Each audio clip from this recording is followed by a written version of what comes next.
Hello, everyone. Welcome to 10 Minutes Astrology, the most easy way to learn astrology. I'm Rod Chang. I am Alejo Lopez. Hi, everyone. Hello, everyone. Hello, Alejo. So, Alejo, we are talking about the lunation type of personality for last several seasons now. Sub-season, episode. I talk about season. Okay, so, yeah, it's a mistake. Big mistake. So, today we come to, I think we are toward to the end now because once I start talking about waning moon, I know we are toward the end. And this is Yeah. the idea about the waning moon because the things toward to the end, how to the ending the things. But it's not just about ending because before the ending, there's a lot of things we can do. So last time we talked about full moon, and today we're going to talk about disseminating moon. When I learning the astrology and when I learning the lunation type, this one bothered me most from the Ah, name. From the name, because all ah. the other I can understand. There's two, disseminating and balsamic. What are they? Why they have a strange name? So let's Balsamic, focus. I want to say that I love the name, but we're not there I yet. love the name. I love the name, but I hope I'm not that one. But anyway, let's focus on disseminating moon today. Let's focus on disseminating moon today because we are very easy to get this track today. Because it's the disseminating moon. So the disseminating moon is about disseminating ideas. Basically, what you have learned, what you have Ah, experienced, what you know, you are inspired to share it with others. So this is my understanding. What do you think? yes, I agree. And I think basically from the full moon, all the waning moon type have a little bit more or less to share the flavor of sharing. Exactly. Yeah, Yes. but the disseminated are dedicated to share the idea, share the experience. So Yes. as like I like in contrast with the waxing moon, they are learning, they take things in, and this is give things out. Exactly. They are teachers, communicators.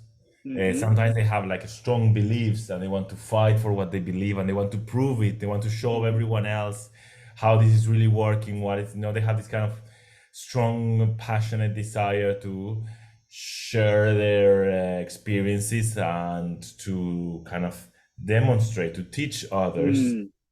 everything they've learned. And I mean, it's a kind of they want to everything they've learned, they have experienced. It's not things they have learned from books. It's usually coming from within. That's why they're so Mm. passionate about it. Mm. Um, they might be very inspired. They have this kind of um, sometimes they're accused of being a little bit dogmatic, but I would say Oh. they believe, in this in their cause. They believe in Uh-huh.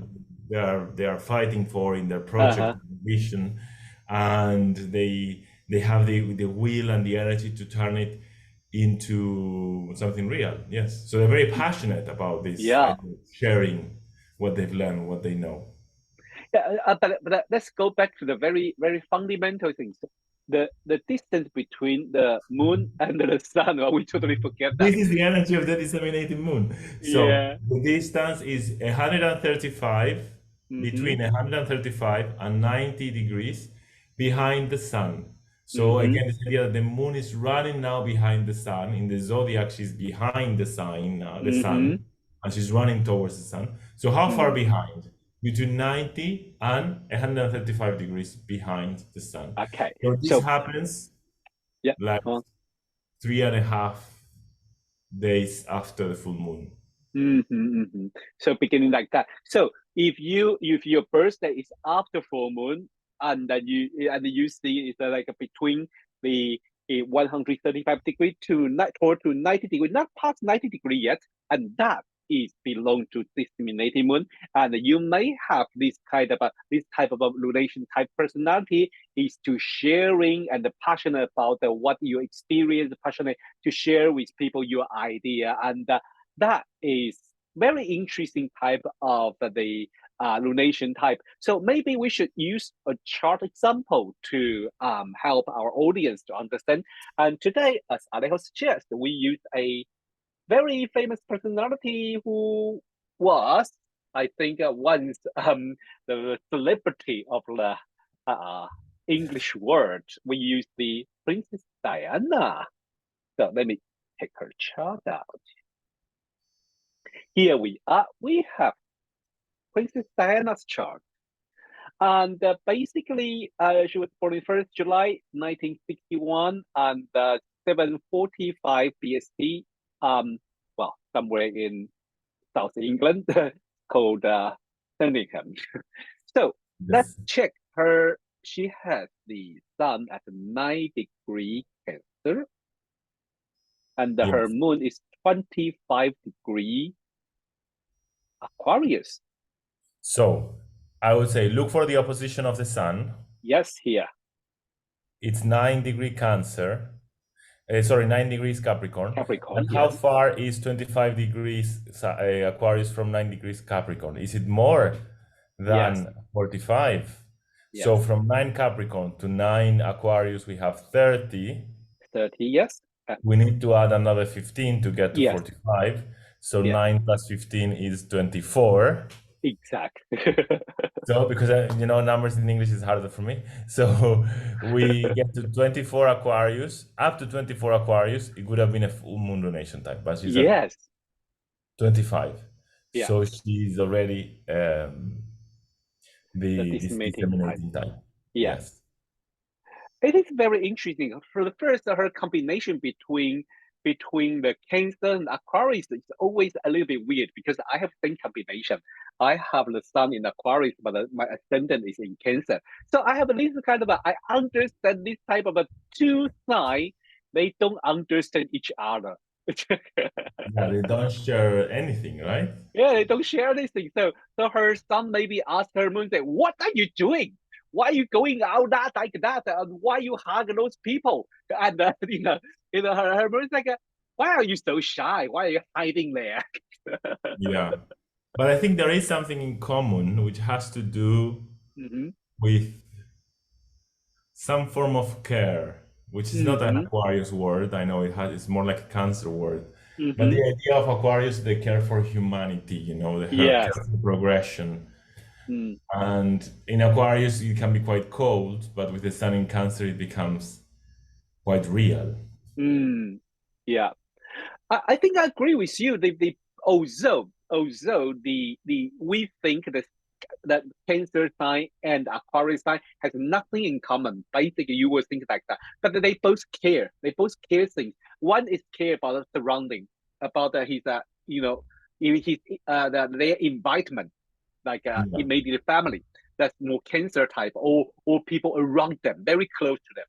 But the Aquarius would be like a bigger picture, the society and the exactly. human being and the whole world. So basically, they care. They do care, but the care one is has a huge picture, and one is just a. Let me start with the people around me. Yeah. Exactly. One is kind of more rational and more like Mm-hmm. futuristic, and the Mm-hmm. other one is more like in the present and in touch with the real Yeah. people, the real essence of life. Yes. Yes, indeed. So we can see in her life. Unfortunately, she already passed away. But while she was alive, I think yes, she is a very important figure for I think for the celebrity and for the media. Not only she is a princess, but also I think she is like a kind of a she has that kind of a revolutionary figure from the British royal Yes. family. And also, I think the charity work she do is pretty, you know, no noticeable. I think especially with the HIV work, and I think she do Yes. pay a lot of attention on it. Yeah, yeah, she definitely had well, definitely, I don't know, but it looks like she really felt she had a mission or a goal or a Mm, vision to share with others. And I think she wanted to teach and educate, in the sense, not educate in the sense, hmm. like to show to the world what could be done, Yeah. to some kind of beacon of hope and light, which is very much of the disseminating. They have so much trust and hope in what they believe in. Hmm. And I think Hmm. for what I know, what we know, because it's with public figures, we never really know. Yeah. But for what we know, yeah, I think she was passionate about her beliefs and her. Uh, yeah, I think so. Especially like for example, I think a very famous case on the media is about when she first met during that time, 1985, 1987, 80 something, that was the beginning. People just learned the disease about the HIV and the AIDS, and people were so afraid about that was the Pluto in Pluto in Scorpio's time, and people were so afraid about intimacy, and people don't know how, who, and what caused all this. But she just walked toward to the people who catch the HIV and hug them, and that Yes. really turned everyone, just change everyone's view. She begin this action and make people say, "Oh, okay, so there is no problem to shaking hand with them." Yeah. But before, I think there is probably not many celebrity dare to do this, and that is one of her her things, her mission going to share with people, and that is kind of a I mean that is very brave, to be honest. Yeah. During that time, today we all know that's not a big deal now, but in her time, I mean that is a huge deal. That is a huge deal. Yes. Yeah.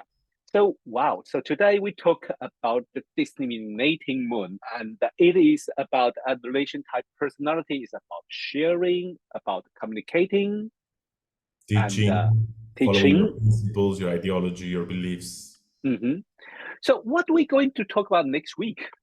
So next week we have the last quarter moon. Last quarter. Oh, so coming to the. So it's a Coming right to the end, we have the last quarter, and then we have the balsamic. balsamic. Okay. So last quarter is like a right opposite, like the first quarter. Are they Yes. similar? Yeah. So it's a two-quarter moon, two like a square, but they have.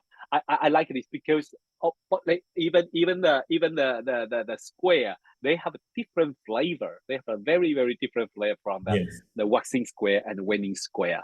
So next week we're going to talk about that last quarter moon.